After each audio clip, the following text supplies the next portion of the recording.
All right, so I only have a few minutes before a gig here, but what I wanted to show you today is how to update your credits in DistroKid. All right, so DistroKid is what I use to release my music to streaming platforms. It makes it super easy. It makes it really convenient. You kind of just upload your song and fill out a pretty short form. I mean, it's not super short, but it's not like crazy long or anything. And then it releases your music to a whole bunch of different streaming platforms. So that's what I use. I have videos that are all about DistroKid. So I'm not going to go into too much detail about it right now, but I will put links to those in the description. Maybe I'll put cards on the screen.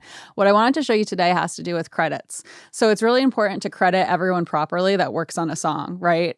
Even more and more nowadays, people are crediting everyone involved, including people who might be like more of an assistant role or people who came in and just did a little bit of like a studio musician type of gig. So more and more nowadays, I think people are getting proper credits in place. And there is a way to update your credits on DistroKid after you've released a song. So the way you do that, right now I'm on my home screen. So these are a bunch of my releases that I have on my account. But if you go to this menu up here, this top right corner with the four, I don't know what that is. Is it a squircle? A squircle? Square circles? Anyway, if you click here, what you can do is you can scroll down to enhance your music. I have this zoomed way in, so it's a little easier to see. You might not have to scroll if you have like a normal view on your browser.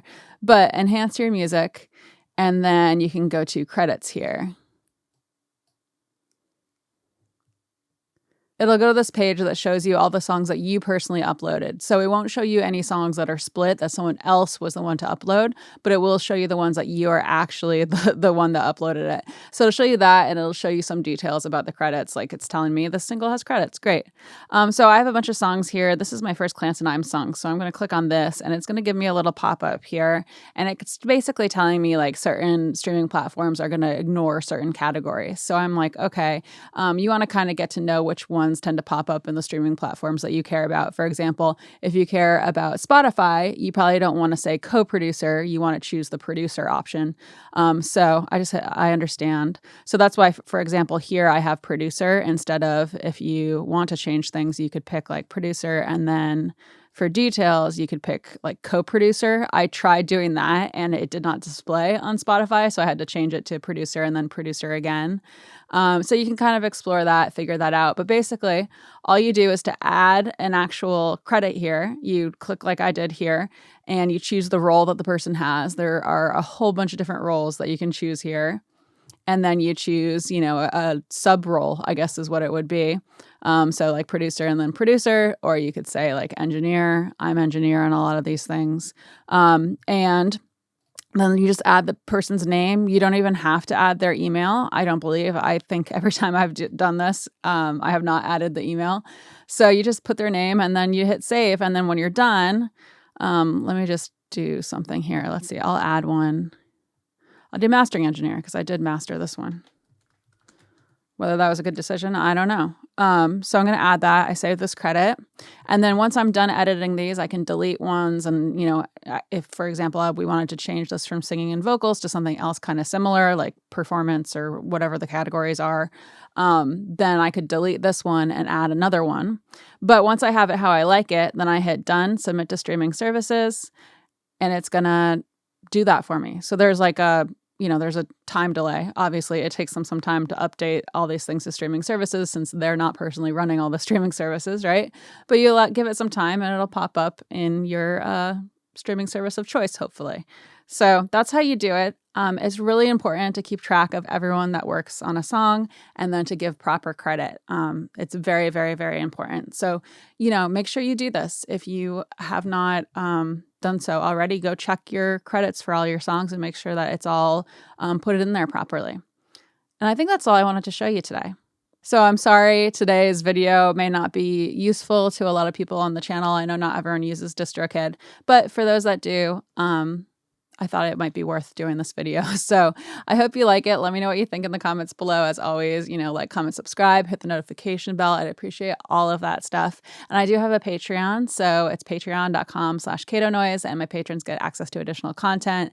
We're all hanging out on a Discord server. We're doing a book club. The big thing I've been focusing on lately is early release videos and then the Discord server with the book club. So those are kind of the big Patreon exclusive things, right? I did also recently do a Patreon exclusive video where I did a quick screen cap, no video or anything of me, but like a quick screen cap of answering a question that popped up in the Discord server. So if things like that keep popping up where I think it makes sense, I kind of enjoyed it. It was really, it was quick and fun and easy, and it gave some added value. So I think I might keep doing that. If you're on the Patreon, feel free to like pipe in with questions either on the feed or within the Discord. And if it makes sense to do a screen cap, I'll do it. If it makes sense to do a screen cap instead of just sending text. Sometimes it's hard to like convey information just by typing it up. It's easier to just show it in the software.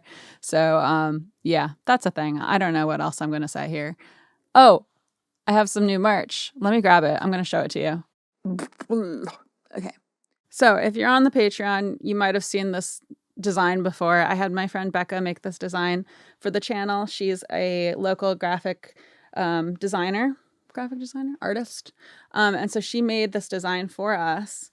And I finally got it onto Threadless. So I have a link in my description to Threadless. If you want to get any of this stuff, it helps support my channel. So what it is it's an exploded diagram, a microphone exploded diagram. And it's it's the same art that is my background on my computer. So you might have seen that before on some of my videos. But that's what it is. So there are a few different t-shirt colors, and there's a few different microphone colors. There's like this teal color. There's also, for the microphone, there's this gray color. And then there's also this salmon color. So, and there are pillows, there are t-shirts. I tried to keep it pretty limited to what's on there because I just wanted to, have stuff that I was proud of, that I like. I've got some fuzzies on this. I always get like bunny hair on everything. But I wanted to keep it to stuff that I like. So, I believe there's only a few things. There are a couple of t-shirt options, and then there's a pillow, and then there are also stickers. This one's tiny. I got a tiny, tiny one, but you can get white background, I think, but definitely you can get clear background too. And then I have journals, and I added these journals because I like using a journal at my desk. I have one here all the time, and I put notes in it about like how we recorded things, or just like session notes as I go, things that for whatever reason I want to draw it, or for whatever reason I decide not to type it into the computer or into the comment section of Pro Tools. So I added these because I wanted one. But anyway, there's like this bound style, and I don't know how to do this properly here. Ta-da! There's this bound style. And then there's this kind, the spiral bound. And the spiral bound looks like this. So if you want to get any of that stuff, I'd really appreciate it. It helps support the channel. Also, when I release stuff like this, for example, with all this stuff, I posted to the Patreon first weeks ago, and they had a discount to begin with. So, and I've done in the past too, where they continue to have a discount. I might do that. But that's all I have to say about that. Cool. Well, I come out with new videos every Wednesday, and thanks so much for hanging out. Oh, I don't know if I said it, but I'll have a link in the description to my Threadless store. It's just cato.threadless.com. That's where the merch is. And there are a couple other designs on there too that have been on there for a while. I've kind of just been embarrassed to talk about it. I don't know. But yeah. Okay, bye.